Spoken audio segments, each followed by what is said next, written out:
किसी गांव में एक लड़का रहता था। नाम था अर्जुन। अर्जुन बाकी बच्चों से थोड़ा अलग था। ना पढ़ाई में तेज, ना खेलकूद में अच्छा। मास्टर जी उसे रोज डांटते थे और गांव के लोग तो उसे नालायक कहकर बुलाने लगे थे। हर जगह से बस एक ही आवाज आती थी, इस लड़के से कुछ नहीं होगा, इसे तो मजदूरी ही करनी है जिंदगी भर। लेकिन क्या किसी इंसान की कीमत बस उसके नंबरों से तय हो सकती है? क्या जो आज पीछे है वो हमेशा पीछे ही रहेगा? अर्जुन इन तानों से चुपचाप सहता रहा, पर उसकी आंखों में एक चमक थी जो शायद किसी ने देखी ही नहीं थी। अर्जुन स्कूल जाता था, लेकिन रोज मास्टर जी की डांट और साथियों की हंसी उसका मन तोड़ देती थी। कभी उसके कपड़े फटे होते, कभी जूते नहीं होते, लेकिन उसकी आंखों में कुछ और था, शायद उम्मीद, शायद आग। स्कूल में वो सबसे पीछे बैठता था, चुपचाप दीवार पर टंगी एक तस्वीर को देखा करता। एक आदर्श स्कूल जहां हर बच्चा बराबर हो। उस दिन उसने ठान लिया था, अगर मुझे इस स्कूल में जगह नहीं मिल सकती तो एक दिन मैं ऐसा स्कूल बनाऊंगा जहां सबको सम्मान मिले। 10वीं की परीक्षा में अर्जुन फेल हो गया। गांव वालों ने फिर कहा, अब गया काम से, पढ़ाई में कुछ नहीं रखा। अर्जुन ने हार नहीं मानी, वह शहर चला गया, चौकीदारी की नौकरी में।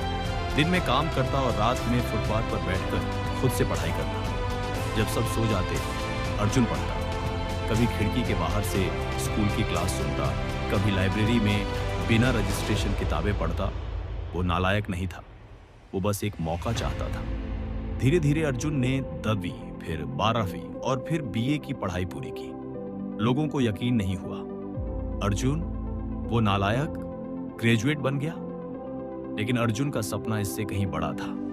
उसने एक मिशन बनाया, एक ऐसा स्कूल खोलना जहां किसी बच्चे को कभी ताने न सुनने पड़े और जहां शिक्षक बच्चों को डांटे नहीं, उनका हाथ पकड़कर उन्हें रास्ता दिखाए। अर्जुन ने छोटे छोटे ट्यूशन सेंटर से शुरुआत की।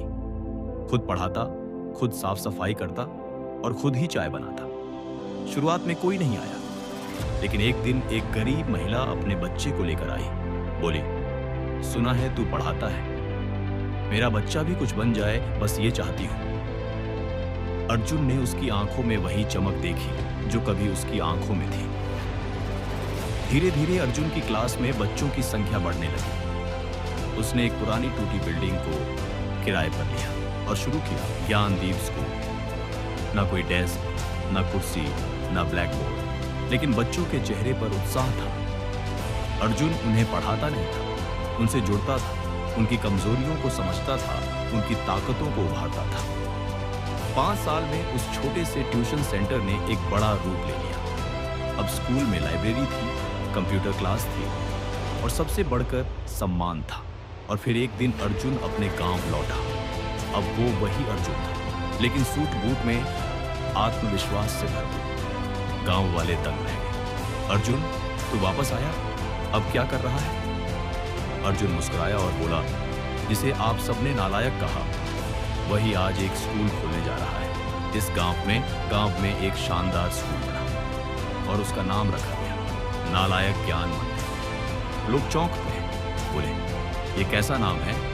अर्जुन ने कहा, मैं नहीं चाहता कि कोई और बच्चा कभी खुद को नालायक समझे। आज इस शब्द को मैंने अपना गौरव बना दिया है। दोस्तों, ये सिर्फ अर्जुन की कहानी नहीं है, ये हर उस इंसान की कहानी है जिसे कभी कमजोर, नाकाम या नालायक कहा गया। सवाल ये नहीं कि लोग आपको क्या कहते हैं, सवाल ये है कि आप खुद को क्या मानते हैं। अगर आप खुद को छोटा मानेंगे तो दुनिया भी वैसा ही व्यवहार करेगी। लेकिन अगर आप अपनी पहचान खुद बनाना सीख गए तो ताना एक दिन ताज बन जाएगा। इस एपिसोड में बस इतना ही। अगर आपको ये कहानी पसंद आई हो तो लाइक करें, शेयर करें और कमेंट में बताएं कि अगली कहानी किसके बारे में सुनना चाहेंगे। और याद रखिए, जिंदगी तुम्हें वही बनाती है जो तुम खुद को मानते हो। जय हिंद।